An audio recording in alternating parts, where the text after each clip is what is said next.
Well, hello and welcome to CDO Magazine interview series. I am Maribeth Achterberg with Molson Coors and a member of the CDO Magazine Global Editorial Board.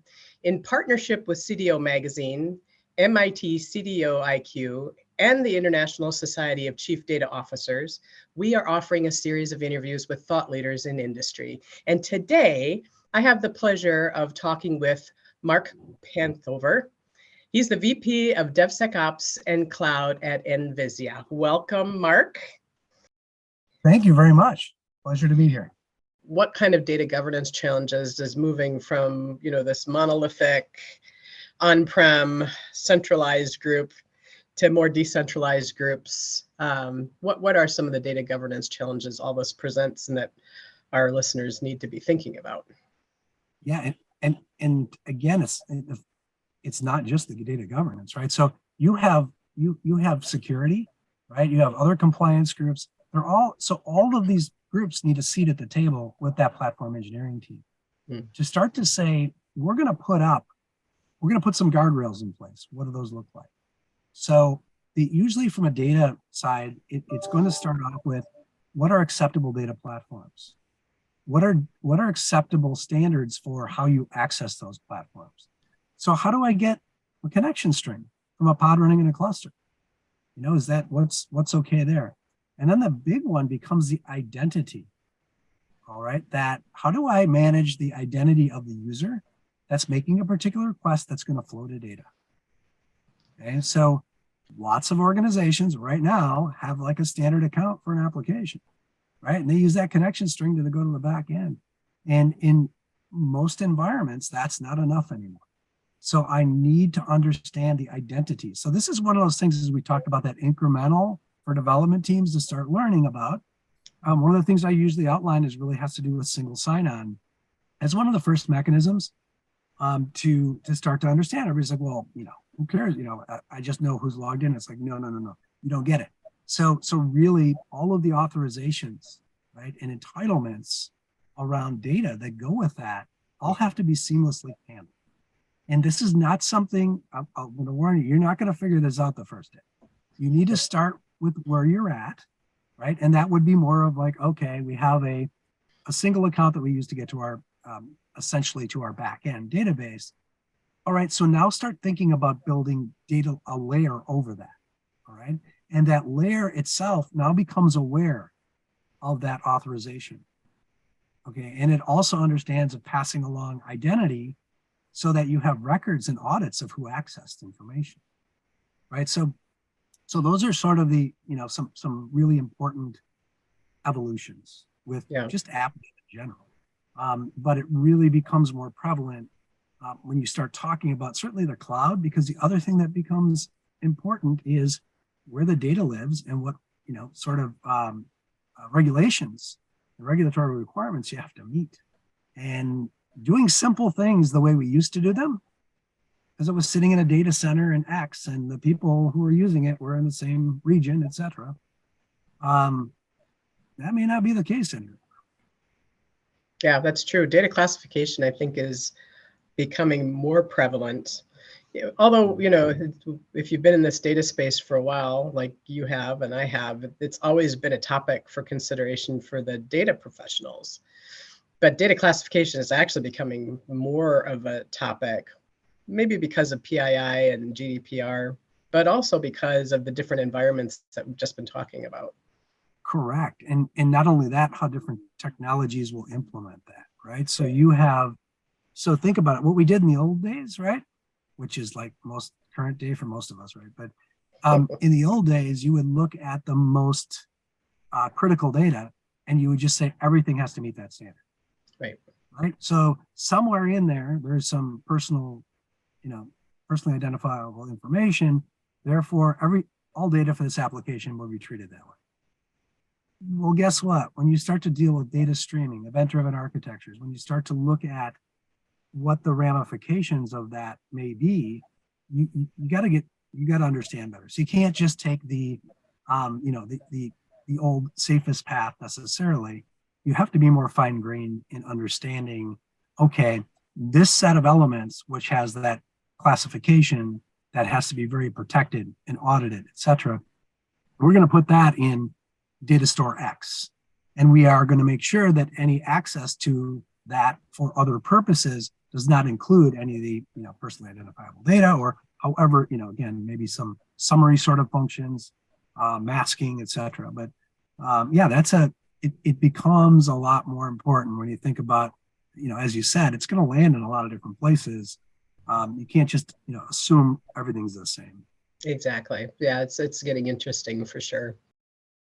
Well, I'm going to switch gears a little bit because of the advent of AI, generative AI, and Chat GPT. And this morning I was listening to NPR, and they were talking about Microsoft Bing and how some of its generative AI is going a little off the rails. But I just wondered to get your input from, how do you see this generative AI playing a role in decreasing human factors in the data space? It's mind-boggling. So I guess I would simply start by, respectfully asking the audience, if you haven't already had your own chatbot GCP session where you've gone in and kicked the tires and started to see the capabilities, you need to do it, because you're going to be astonished and creeped out quite simultaneously. It's one of those things on the back of your neck. You're going to be going, this is creepy. How did it do this? In one of the definitions I was talking about, right? I said, well, what's DevOps? It gave a better answer than I usually do. And that was sad and scary and a little hurtful. But regardless, when you start to take a look, there's a variety of things to think about. So first of all, the natural language interface and its ability to respond to that in a really intelligible way is extremely interesting. And if you look at the ramifications, for instance, of where did that data come from? Right now, it generally comes from tens of thousands or probably closer to millions of web pages, essentially, information publicly available generally on the internet. Now, it had to be able to vet those sources. It had to be able to tie concepts together and be able to sort of, make those decisions. And so first of all is, who owns that data, right? So is that yours to sell? I mean, again, if it was publicly available, you sort of think about it. But as we move forward, likely there are going to be data sources plugged into that are proprietary. So this gets into, and you see this, in contracts all the time, about, well, who owns, they call it sort of new data that was generated either net new or as a part of a component using proprietary data. It all becomes proprietary, sort of by that definition that we see. So I think there's going to be some logistics around, just simple things around the legal aspect, right? Frankly, that are going to that will probably slow this technology down more than anything, if you wanted my honest guess. And then the question, so there's really the consumption of it. And then there is the, we talked a little bit about that with microservices. You have this one nugget of data that maybe is proprietary or protected. Okay. So if you summarized in any way results from that, how, at what level, right, is that still proprietary? Yeah. Or excuse me, in that case, the privacy aspect of it. And so I think it's going to be very interesting, because I think the point you made in your question, which was beautifully leading, but when you go to query for the information, you don't need an advanced degree in star topologies, and it's not like you're filtering through some data warehouse. Right. You just ask a simple question. That changes the game in a pretty profound way. Yeah. So the human factors impacting perhaps some of the data disciplines, but of course, it's really early to tell. We might actually, and to your point, need to employ more human oversight in other areas, legal being one of them that you talked about, but perhaps some other disciplines in the data science field as well. Yeah. Absolutely. I think, again, that the promise is staggering, but like things we've seen in the past, don't underestimate the ability of the legal community to step in and slow things down. Now, again, it's all for good reason, of course, but it's one of those things that is complicated. Yeah, it really is. Well, any last thoughts that you'd like to leave our audience, Mark, before we conclude today? No, I think that, I mean, nothing huge, just other than as previously we saw a lot of when we talk about like, DevOps and organizational structure related to moving to the cloud and cloud native, there's all these patterns and anti-patterns for organizations. And the one that's not even referenced in there is really a culmination, and that's that platform architecture, platform engineering team. Make sure that you, as data professionals and organization leaders, have a seat at that table from the beginning. You do not want to show up late. You want to be working with with that team to understand when things get deployed in your new environment in the cloud, that you're satisfied with the consistent standards and the way things are being done.